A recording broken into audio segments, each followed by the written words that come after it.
Assalamualaikum warahmatullahi wabarakatuh. Salam sejahtera untuk kita semua. Om Swastiastu, Nama Budaya, Salam Kebajikan. Izinkan saya memperkenalkan diri, saya Faradina Belianti Utami, Prodi Diploma 3, perwakilan dari Institusi Akademi Keperawatan Yatna Yuwana Lebak. Pada kesempatan kali ini saya akan membawakan tema tentang isu vaksin COVID-19. Seperti yang kita ketahui, isu vaksin COVID-19 ini sedang sangat booming di kalangan masyarakat Indonesia. Sebelum adanya program vaksinasi, pemerintah telah melakukan berbagai upaya untuk menekan penularan COVID-19 ini, yaitu dengan menggunakan gerakan 5M, yaitu dengan menggunakan masker, mencuci tangan dengan air mengalir dan juga sabun, menjaga jarak, menjauhi kerumunan, dan juga membatasi mobilitas dan interaksi. Namun pada kenyataannya, gerakan 5M ini tidak sesuai dengan ekspektasi pemerintah. Maka pemerintah melakukan tindakan lebih lanjut, yaitu dengan memberikan vaksinasi kepada masyarakat Indonesia. Seperti yang telah disiarkan di televisi Indonesia, yaitu program vaksinasi ini telah diberlakukan ataupun telah dilaksanakannya pada awal tahun, yaitu 2021, yaitu tepatnya pada hari Senin tanggal 13 Januari 2021. Dengan orang yang pertama kali diberikan vaksin adalah Presiden kita, yaitu Presiden Republik Indonesia Pak Joko Widodo. Kini program vaksinasi telah berlanjut dengan data yang diperoleh, yaitu sebanyak 14,1 juta dosis yang diberikan atau ditargetkan kepada masyarakat, yaitu dengan sebanyak lebih dari 180 juta jiwa atau setara dengan 70% dari total penduduk Indonesia. Diberikan secara gratis tentunya ya. Lalu kemudian dari besarnya ekspektasi pemerintah ini, beberapa banyak masalah. Bukan hanya beberapa, tapi banyaknya masalah yang bermunculan ketika program vaksinasi ini akan berjalan. Yaitu beberapa masalah ini bisa kita sebutkan, di antaranya yaitu yang pertama, kecenderungan masyarakat lebih memilih vaksin lokal. Keraguan ini dilandasi atas kecurigaan masyarakat terhadap sumber virus tersebut, yaitu virus COVID-19, yang seperti yang kita ketahui bahwa virus ini berasal dari Wuhan, yaitu di Cina, dan juga produksi vaksinnya berasal dari Cina, sehingga masyarakat berpikir secara konspiratif. Maka dari itu, kita sebagai tenaga kesehatan harus memberikan informasi bahwa Indonesia juga memproduksi vaksin yang bernama Sinovac yang telah teruji secara klinis dan juga tersertifikasi MUI dan juga BPOM yang pastinya sudah terjamin aman dan juga halal. Lalu masalah yang kedua, persepsi masyarakat. Ada juga persepsi masyarakat yang meyakini tentang keefektivitas dari COVID-19. Mereka percaya bahwa vaksinasi ini dapat memutuskan tali penularan COVID-19.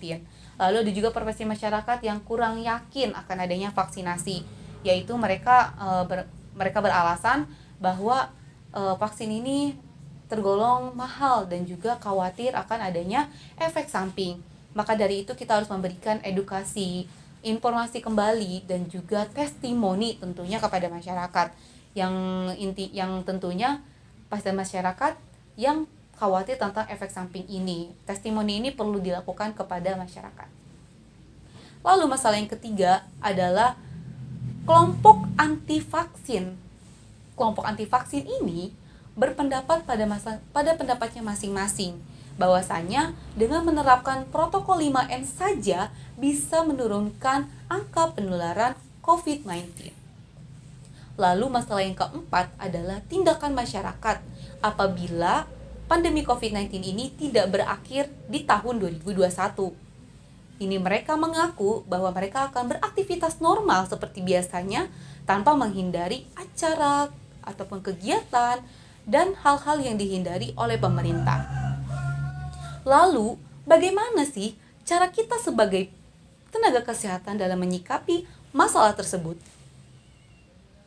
Yaitu dengan memberikan promosi kesehatan ataupun tepatnya dengan menggunakan komunikasi interpersonal dan juga komunikasi terapeutik tentunya.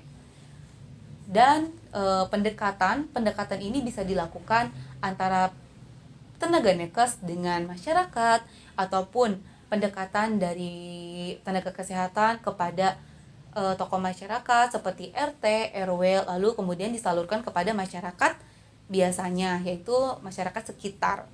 Karena seperti yang kita ketahui bahwa kalau kita bisa mendekati tokoh masyarakat dan juga komponen-komponen lain yang penting yang berada di masyarakat, ini akan sangat mudah untuk meyakinkan bahwa program vaksinasi ini perlu dilakukan. Menurut hasil survei dari beberapa tenaga kesehatan yang melakukan penelitian langsung atau tindakan langsung di masyarakat, bahwa hal ini sangat efektif, yaitu menggunakan komunikasi, tepatnya dengan secara baik dan juga benar, tanpa menyinggung perasaan ataupun hati masyarakatnya. Kemudian kerjasama antara lintas sektor dan juga tim kesehatan ini harus lebih dipererat lagi. Untuk apa? Agar kita lebih bisa mengetahui bagaimana cara kita bisa meyakini masyarakat lebih dalam lagi, tentunya melalui pendekatan dan juga komunikasi.